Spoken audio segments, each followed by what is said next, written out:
Yo, shalom. Let's talk about what it's like to grow up being so-called black and some of the things that you experience that a lot of people maybe don't see that fly under the radar. If you don't look like me, you don't really experience it. But I want to share something at the end of this that really should shape the understanding of how we all have choices and how we perceive things, how it affects the rest of our lives. So I grew up in a household where my parents are from West Africa. They've come over here from Africa through academic and athletic scholarships. In that, obviously, they're very well educated. However, they experience what I think a lot of people experience with the school system, which is you go to school, you get a degree, or you get the degrees, and you have more degrees than a thermometer. However, things don't look so hot for you. Like you can't even get the job that you studied for. Now you have all this debt, etc., etc. And they had athletic and academic scholarships, so that helped with them not racking up a bunch of debt.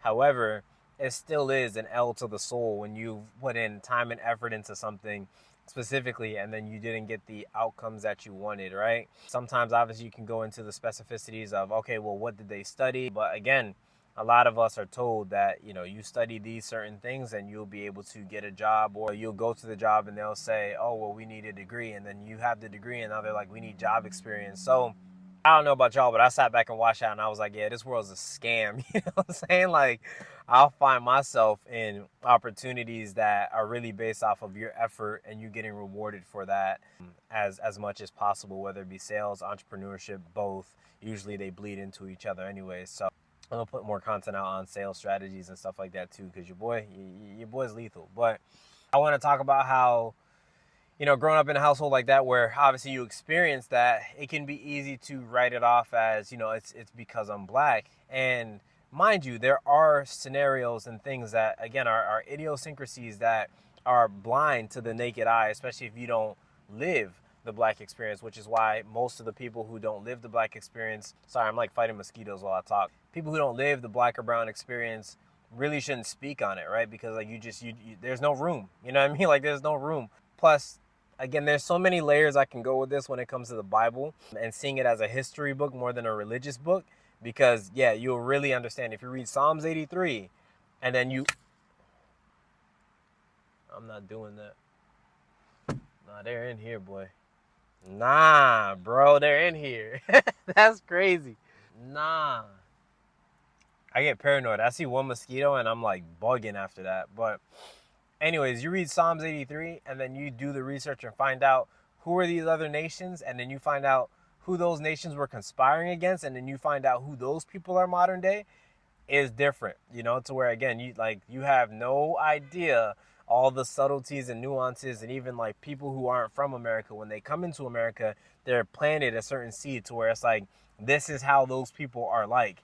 This is how you should operate around those people, even though many of us don't fit the box that they try to put black people in, sagging their pants, talking with slang, drugged up, etc., etc. Funnily enough, a lot of other cultures have more of that too. So, in this druggy world. So, anyways, I'm at the gas station, right?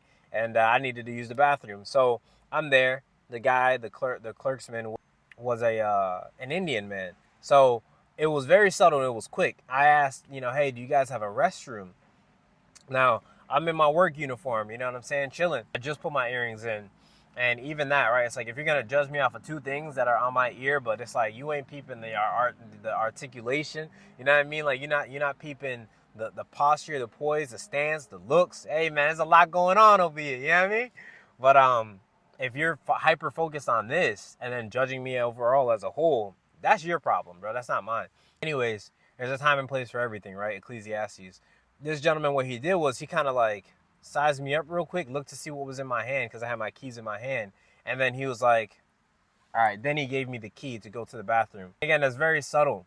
There's two places that my mind goes. Right away, reflexively, it's like, I don't know if he would have did that if it was a white boy. But the other side is, I don't know what he's been through at this gas station in Southern Florida. Florida man be on the news. You just never really know where someone's coming from. So I mentioned that because, again, just given the backstory of my family, it can be easy to write things off as like, oh, well, it's because I'm black. But as I've gotten older and I've seen, how I have certain family members that have experienced certain things as far as hardships and trials and struggles with people, and then I see how they interact and operate, and I'm like, well, you have this natural defensive nature that you don't even realize, or yeah, you come off a little bit arrogant, like above, right? And these are certain things that I'll see even within myself sometimes, and I'm just like, okay, that's why I got that reaction. So I think it's important to always analyze what responses are you getting from people, and not saying become a vending machine and being like, man, all these people are responding this way, because sometimes, and this is big, sometimes you'll have a light on you that like people just like it pulls the spirits out of them. Look at Christ. When Christ was walking around, everybody was turning up. You know what I'm saying? Because he was bringing out either the light in them, he was bringing them to the light to realize that the people that they were around were in darkness, and or he would bring the darkness out of the people who were trying to pose as the enlightened ones, the Pharisees, the Sadducees, etc. Say all that just to say, you got options when it comes to your perspective. You can take it as, if people are responding a certain way, like, oh, well, it's just the light on me. Some people, they overdo that, and then they don't leave any room for self-reflection and introspection. Then you got the other side, though, where some of us, we overdo that. I've been on both sides of the fence in different seasons. I'm finding that middle ground to where it's like, well, no, I'm not overly confident to where it's like I can't learn anything from anyone.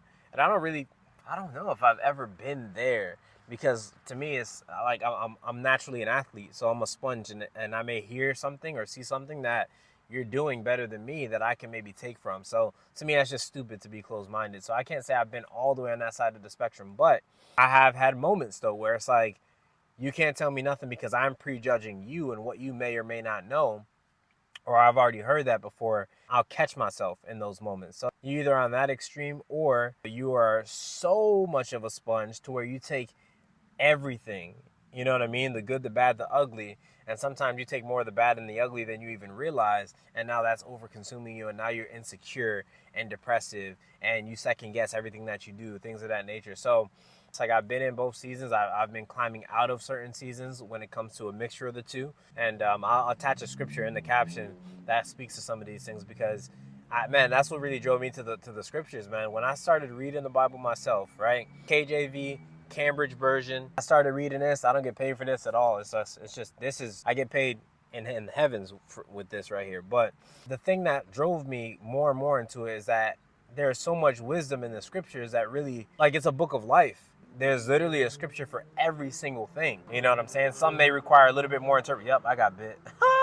Some may require a little bit more interpretation. Like, it's not going to say thou shalt not smoke weed. You know what I'm saying? But there's scriptures that obviously speak to the effects of what the weed or what the alcohol or whatever it is that you're addicted to. It speaks to you making that more of an idol than, seeking the Most High for whatever you sought that thing to medicate in your life. So, but once I started realizing there's a scripture for everything, man, that changed the game, where I was like, why not get the scriptures and get the play on life before I have to go through the experience and then try to find the words to describe what I'm experiencing?